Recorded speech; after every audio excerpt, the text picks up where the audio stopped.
papuri, alay namin sa'yo. Dinggin ang dalangin at pagsamo ng bayan mo. Viva poong Jesus Nazareno.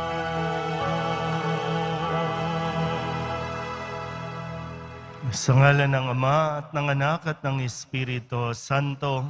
Amen. Ang pagpapala at kapayapaan mula sa Diyos na Ama natin at sa Panginoong Hesukristo naway sumainyo. At sumayo rin. Mga kapatid, tinipon tayo bilang kaanib na angkan ng Diyos, kaya dumulog tayo sa maawaing Panginoong nagpapatawad ng lubos. Sinugong tagapagpagaling sa mga nagsisisi, Panginoon, kaawaan mo kami. Panginoon, kaawaan mo kami. Dumating na tagapag-anyayang mga makasalanan ay magsisi, Kristo, kaawaan mo kami. Kristo, kaawaan mo kami. Nakaluklok ka sa kanan ng Diyos Ama para ipamagitan kami. Panginoon, kaawaan mo kami. Panginoon, kaawaan mo kami. Kaawaan tayo na makapangyarihang Diyos, patawarin tayo sa ating mga kasalanan at patnubayan tayo sa buhay na walang hanggan. Amen. Manalangin tayo. Ama naming makapangyarihan, gawin mong ang ginanap naming Pasko ng pagkabuhay ay maisaloob namin at maisakatuparan sa pagtataguyod mo sa pamamagitan ni Jesucristo kasama ng Espiritu Santo magpasawalang hanggan. Amen. Magsiupo muna po ang lahat. Pagbasa mula sa mga gawa ng mga apostol.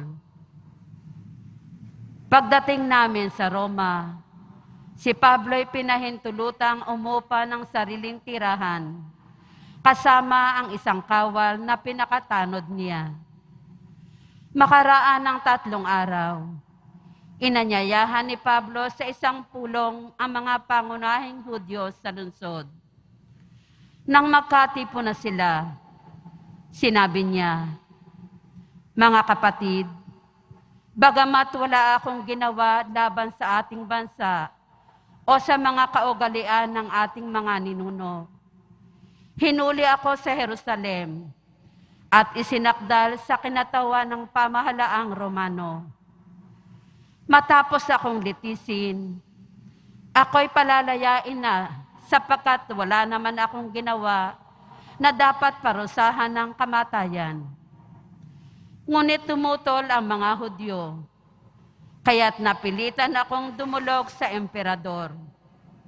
Bagamat wala akong sakdal laban sa ating mga kababayan, nagagapos ako ng tanikalang ito dahil kay Jesus, ang pag-asa ng Israel. Yan ang dahilan kung bakit hiniling kong makausap kayo. Humigit kumulang sa 2 taong nanirahan si Pablo sa Roma, sa bahay ng kanyang inuupahan, at tinanggap niya ang lahat ng nagsadya sa kanya. Hayagan at walang sagabal na nangangaral siya tungkol sa paghahari ng Diyos at sa Panginoong Hesukristo." Ang salita ng Diyos. Salamat sa Diyos. Poon ang mga mabuti ay kapiling mo parati. Poon, ang mga mabuti ay kapiling mo parati. Ang Panginoong Diyos ay matatagpuan sa banal na templo. At doon naman sa mataas na langit, naroon ang trono. At magbuhat doon ay pinagmamasdan ang lahat ng tao. Walang maliligid anuman ang gawin ng lahat ng ito. Poon, ang mga mabuti ay kapiling mo parati. Lahat ng mabuti, pati ang masama ay sinisiyasat.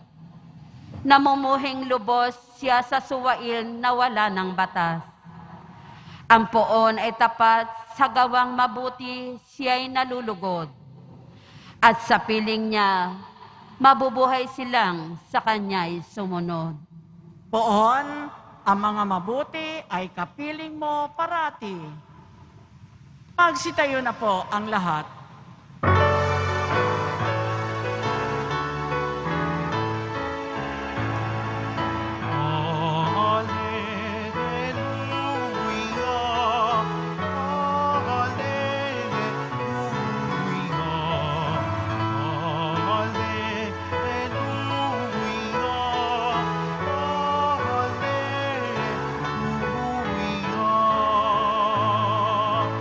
Espiritong isusugo, totoo ang ituturo, pangako ni Kristong guro.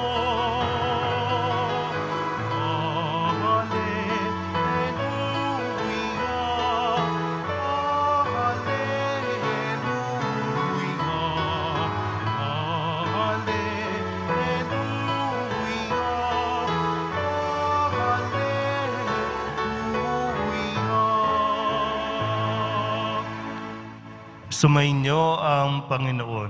At sumayo rin. Ang mabuting balita ng Panginoon ayon kay San Juan. Papuri sa iyo, Panginoon. Noong panahong iyon, lumingon si Pedro at nakita niyang sumusunod ang alagad na minamahal ni Jesus. Yaong humilig sa dibdib ni Jesus nang sila'y naghahapunan at nagtanong, Panginoon, sino po ang magkakanulo sa inyo? Nang makita siya ni Pedro, tinanong nito sa Jesus, Panginoon, ano po naman ang mangyayari sa taong ito? Sumagot si Jesus, kung ibig kong mabuhay siya hanggang sa pagbabalik ko, ano sa iyo? Sumunod ka sa akin. Kumalat sa mga kapatid ang balitang hindi mamamatay ang alagad na ito, bagamat hindi sinabi ni Jesus na hindi siya mamamatay, kundi kung ibig kong mabuhay siya hanggang sa pagbabalik ko, ano sa iyo? Ito nga ang alagad na nagpapatotoo tungkol sa mga bagay na ito. Siya rin ang sumulat ng mga ito. At alam naming tunay ang kanyang patotoo. At marami pang ginawa sa Jesus na kung susulating lahat, inaakala kong hindi magkakasya kahit sa buong daigdig ang mga aklat na masusulat. Ang mabuting balita ng Panginoon. Pinupuri ka namin, Panginoong Heso Kristo. Magsiupo muna po ang lahat. Isang magandang araw po sa inyong lahat. Tayo po ay dumako na sa pinakahuling araw, pinakahuling linggo ng atin pong sa kalendaryo ng liturhiya ng simbahan. Ito po ang huling araw ng ating Pasko ng Pagkabuhay. Bukas ay kapistahan na ng pagbaba ng banal na spirito, no, sa mga alagad. Subukan natin, sikapin natin na makapagsimba bukas upang nang sa ganon mas maintindihan natin ang misyon ng bawat isa. Bahagi rin po, no, na magpapaalala sa atin itong Ebanghelyo ni San Juan sa huling chapter nito na sinasabi nga kung isusulat lahat ng ginawa ni Jesus, hindi magkakasya sa buong daigdig ang mga aklat na masusulat. So parang pagtatapos na rin po talaga, no, na pagkikwento. Ganun pa man, atin pong balikan ang mga mensahe na ibinigay sa atin ng Poong Jesus Nazareno sa buong linggong ito. Sinimulan po ito nung Lunes sa kanya pong pag-a-acknowledge, sa kanyang pagpapaalam sa atin na sinasabi ni Kristong, mayroon kayong kapighatian dito sa sanlibutan. Ngunit, lakasan ninyo ang inyong loob na pagtagumpayan ko na ang sanlibutan. O ano man yan, no? Ano man ang problema mo, ano man ang pinagdaraanan mo, ano man nagpapahirap sa iyo, lakasan mo ang iyong loob. Kakayanin mo yan. Nakaya na ni Jesus, kakayanin mo rin. Kaya nung Martes, ang sabi ni Kristo, o ang sabi sa Ebanghelyo, kung saan ginunita natin ang pagbisita ng mahal na Birhen kay Elizabeth, matapos na tanggapin ni Maria yung mensahe na siya ay magdadalang tao, sasaka niya ang salita, siya po ay pumunta sa bahay ni Elizabeth at naglingkod kay Elizabeth na malapit ng manganak. At ang sabi ni Elizabeth kay Maria, pinaalala rin sa atin, mapalad ka sapagkat nanalig kang matutupad ang ipinasabi sa iyo ng Panginoon. So kung iugnay lang natin, no? Sabi nung Lunes, lakasan mo ang iyong loob. Nung Martes, mapalad ka kapag nanalig ka sa ipinasabi ng Panginoon. Nung Miyerkules naman, marami po sa atin humihingi ng panalangin. No? Father, pagdasal mo naman. O kaya kayo, pagdasal mo naman. Alam nila magsisimba ka. Alam nila deboto ka. No? Pero ngayon, masarap na sa pakiramdam na hindi lang yung pamilya, hindi lang kaibigan ang nagdarasal para sa iyo. Hindi lang tayo nagdadasal sa Diyos. Mismong ang poong Jesus Nazareno ang nagdarasal para sa atin. Ang dasal po niya, Amang Banal, ingatan mo sila sa pamamagitan ng kapangyarihan ng iyong pangalan upang sila'y maging isa. Siguro nakikita naman talaga ng Diyos yung nagiging sitwasyon natin, hindi makakabuti yung kanya-kanya, hindi makakabuti yung walang pakialamanan. Kaya't ang dasal ng Poong Nazareno, magkaisa nawa tayo. Maging isa nawa tayo. At dinugtungan pa nung Huwebes, ang kanyang dasal, Amang Banal, hindi lamang ang mga alagad ang idinadalangin ko, kundi pati ang mga mananalig sa akin dahil sa kanilang pahayag. Una, ipagdasal na. No? Ipinagdarasal tayo ng Poong Jesus Nazareno. At kahapon, Biyernes, yung tanong ni Jesus kay Simon Pedro na siya ring itinatanong sa atin, iniibig mo ba ako ng higit kaysa mga ito? Iniibig mo ba ako? Importante din po yun, no? Yung naririnig natin na sinasabing, mahal kita. Sa mga mag-asawa nga, di ba? Kailan ba yung huling minuto, huling araw? Kailan yung huling nagsabihan kayo ng I love you? Maganda rin po yan, no? Kung hindi lang sinasabi, kundi ipinapakita sa gawa. Yung pag-i-express, no, ng pagmamahal. At ngayon, kung kahapon, tinanong ni Jesus si Simon Pedro, iniibig mo ba ako? Sumagot naman siya, opo. Pakanin mo ang aking tupa, ingatan mo ang aking tupa. Ngayon ang sabi ni Pedro, Panginoon, siya. Paano siya? Diba, no? Sabi niya, ano po mangyayari sa kanya?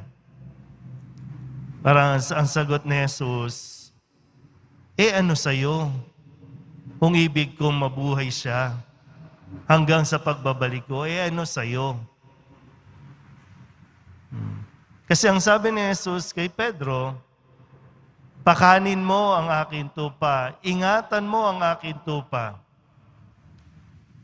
Hindi ko sinabing isipin mo siya. Na para bang sinasabi sa atin at pinapaalala din sa atin, huwag mong problemahin yung iba. Huwag mong isipin kung ano yung assignment ng iba. Mayroon kang sariling assignment. Mayroon kang sariling misyon. Yun ang pagtuunan mo ng pansin. Hindi yung sila, hindi yung iba. Meron kang sariling dapat na problemahin, meron kang sariling dapat na asikasuhin na hindi natin nagagawa kasi nga tingin tayo ng tingin sa iba. Minsan, subaybay tayo ng subaybay sa mga tao dyan sa social media, hindi mo na nagagawa yung dapat mong gawin. Parang, di ba, no? Sa huling araw, parang nakatikim ka tuloy kay Jesus. O ano sa'yo? Ano kung mayaman sila, mas mayaman sila, o ano sa'yo ngayon? O ano kung mas maganda yung napangasawa niya, ano sa'yo? Ano kung mas asensado sila?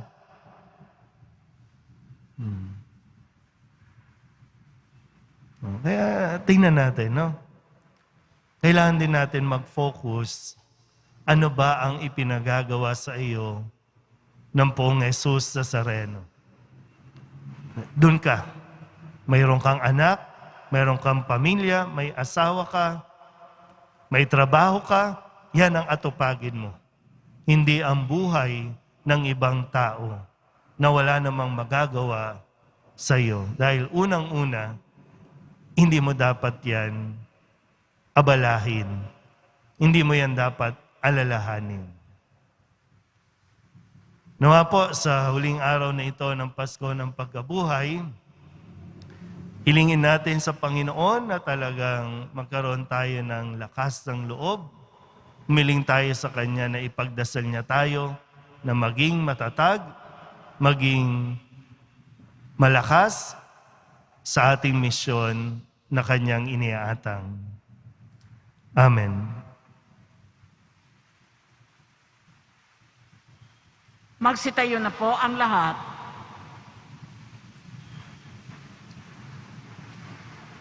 Si Jesus na nakipamuhay sa mga tao upang maglingkod bilang pagsunod sa Kanyang Ama, ay nagnanais na unahin natin ng higit sa lahat ang mga bagay na nakalulugod sa Diyos.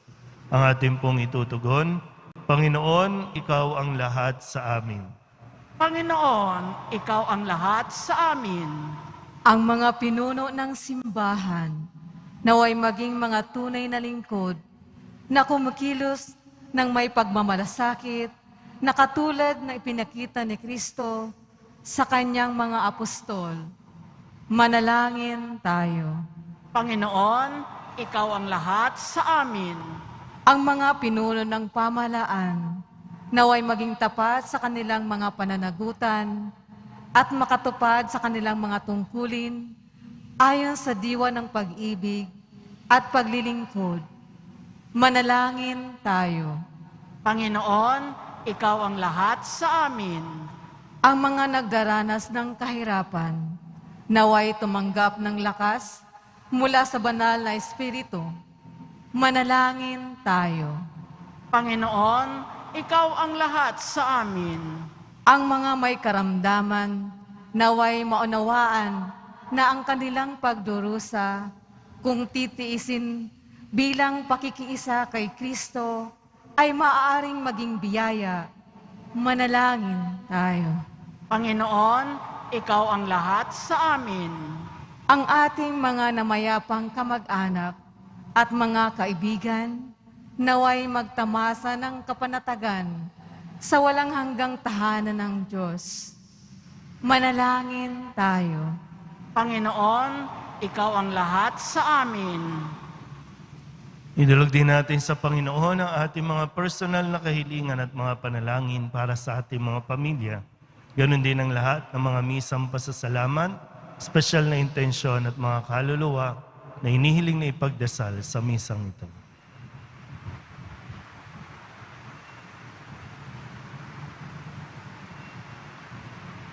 Ang lahat ng ito inihiling namin sa ngalan ni Kristong aming Panginoon. Amen. Magsiupo ang lahat.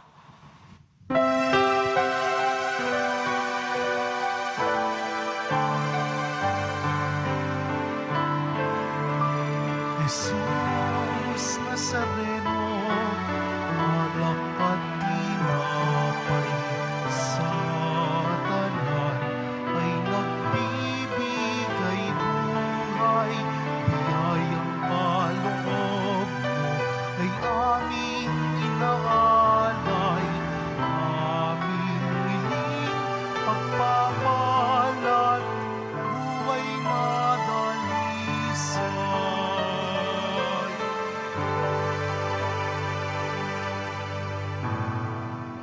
Magsitayo na po ang lahat. Manalangin kayo mga kapatid upang paghahain natin ay kalugdan ng Diyos amang makapangyarihan.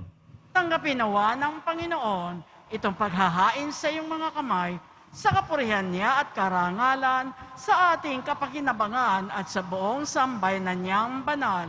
Ama naming lumikha sa banal na paghahain ito, maihanda nawa ang aming kalooban ng pagdating ng Espiritu Santo na siyang ikapagpapatawad ng mga kasalanan.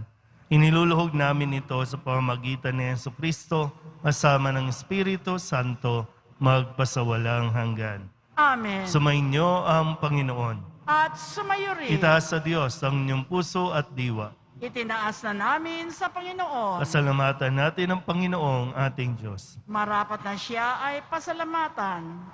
Ama naming makapangyarihan, tunay ngang marapat na ikaw ay aming pasalamatan. Ngayong ipinagdiriwang ang paghahain ng Mesiyas, ang maamong tupa na tumubos sa aming lahat. Sa paghahain ng sariling buhay at sa pagkabuhay ng anak mong mahal, nabuksang ganap ang iyong tahanan at kaming pinaghaharian mo'y naging kasambahay. Sa pagkamatay niya sa krus, nalupig ang kamatayan. Sa kanyang pagkabuhay, naging buhay siya ng tanan. Kaya kaysa ng mga anghel na nagsisiawit ng papuri sa iyo, nang walang humpay sa kalangitan, kami nagbubunyi sa iyong kadakilaan. Santo, Santo, Santo, Panginoong Diyos ng mga hukbo, na pupuno ang langit at lupa ng kadakilaan mo, usana sa kaitaasan, pinagpala ang naparirito sa ngalan ng Panginoon, usana sa kaitaasan, magsiluhod po ang lahat. Ama naming banal, ikaw ang bukal ng tanang kabanalan, kaya't sa pamamagitan ng iyong Espiritu, gawin mong banal ang kaloob na ito upang para sa aming maging katawan at dugo ng aming Panginoong Hesukristo.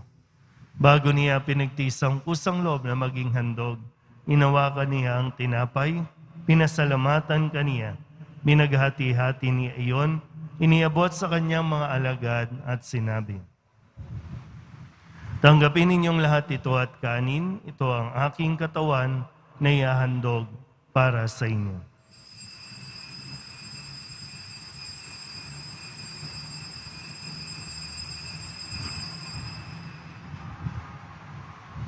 Gayun din naman nung matapos ang hapunan, inawakan niya ang kalis, muli kaniyang pinasalamatan. Iniabot niya ang kalis sa kanyang mga alagad at sinabi, "Tanggapin ninyong lahat ito at inumin. Ito ang kalis ng aking dugo, ng bago at wala hanggang tipan. Ang aking dugo na ibubuhos para sa inyo at para sa lahat, sa ikapagpapatawad ng mga kasalanan. Gawin ninyo ito sa pag-alaala sa akin."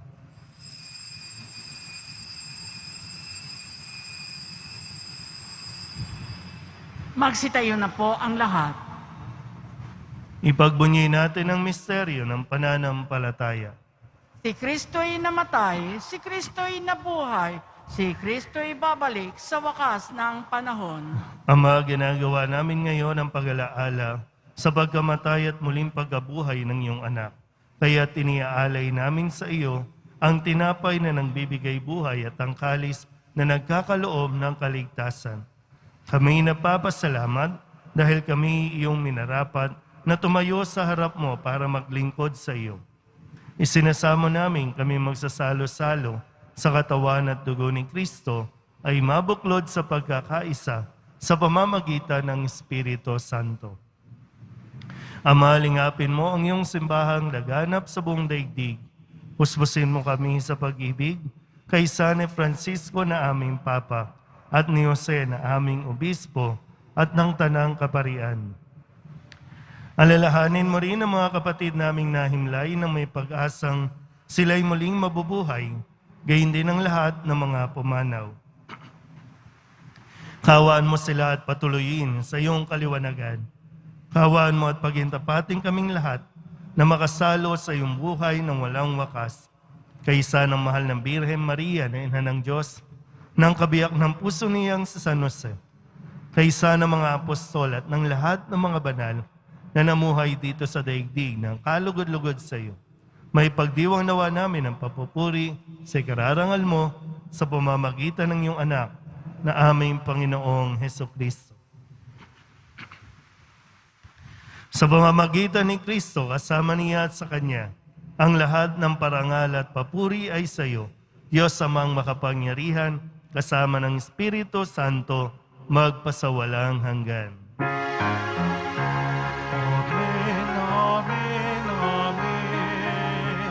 Amen, hallelujah. Purihin ang Diyos, purihin ang Diyos. Amen, hallelujah. Amen, amen, amen. Amen, hallelujah.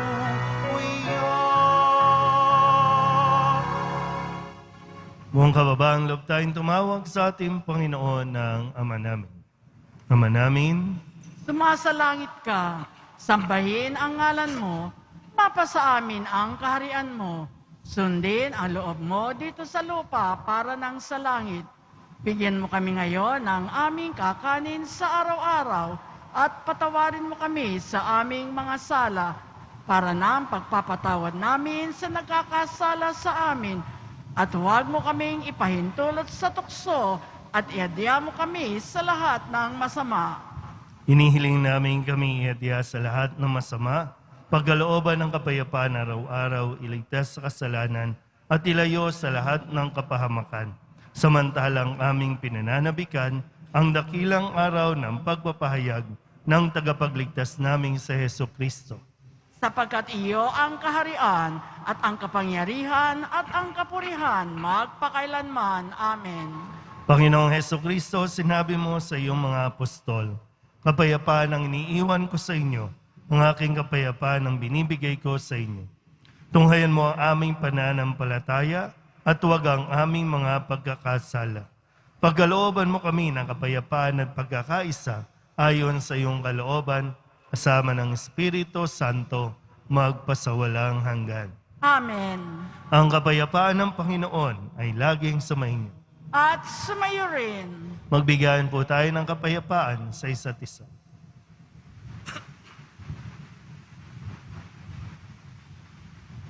Kordero ng Diyos na nag-aalis ng mga kasalanan ng sanlibutan, maawa ka sa amin. Kordero ng Diyos na nag-aalis ng mga kasalanan ng sanlibutan, maawa ka sa amin. Kordero ng Diyos na nag-aalis ng mga kasalanan ng sanlibutan, ipagkaloob mo sa amin ang kapayapaan, magsilhod po ang lahat.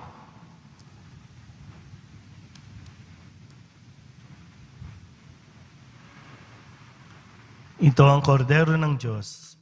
Ito ang nag-aalis ng kasalanan ng sanlibutan. Mapalad ang mga inaanyayahan sa kanyang piging. Panginoon, hindi ako karapat-dapat na magpatuloy sa iyo, ngunit sa isang salita mo lamang ay gagaling na ako.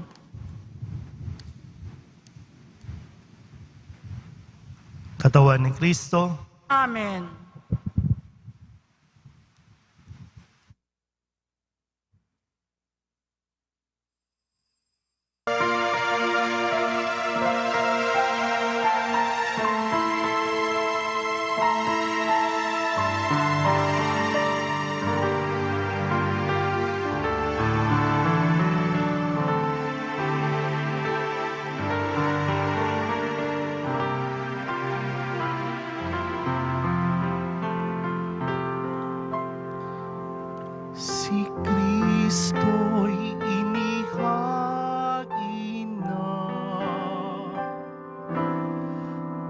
Pamaskong maamong tupa, magsalo tayong masaya sa tinapay na pamista, bagot wagas. Alleluia. Purihin ang Panginoon sa Kanyang kabutihan. Pag-ibig niya'y tunay, laging tapat kailanman. Si Kristo'y inihain na pamaskong maamong tupa. Magsalo tayong masaya sa tinapay na pamista, bagot wagas. Alleluia. Ang taga-Israel, bayang sabit kanila, ngayon pag-ibig niya'y tunay, laging tapat kailanman. Si Kristo'y inihain na pamaskong maamong tupa.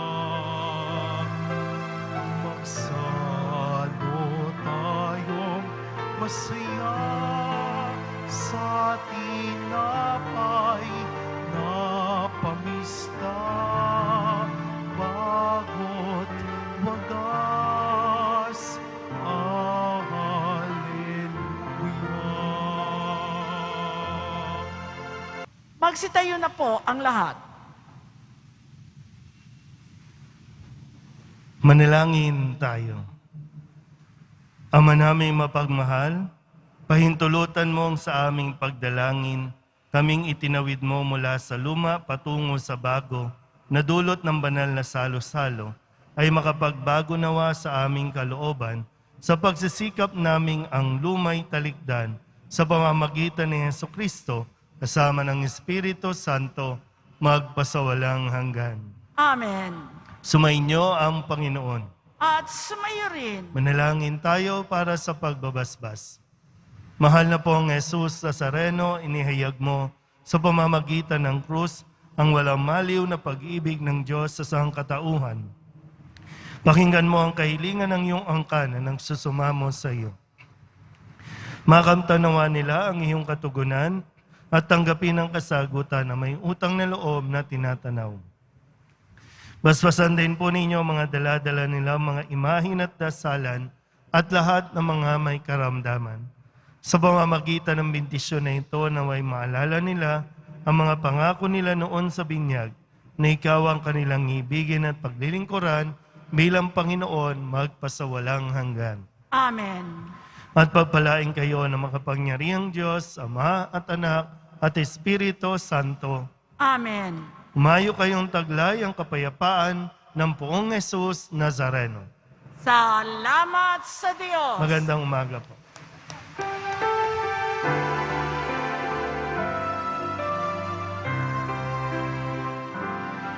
Cristo Padre Jesus Nazareno, sinasamba ka namin. Pinipinturo ka namin. Aral mo ang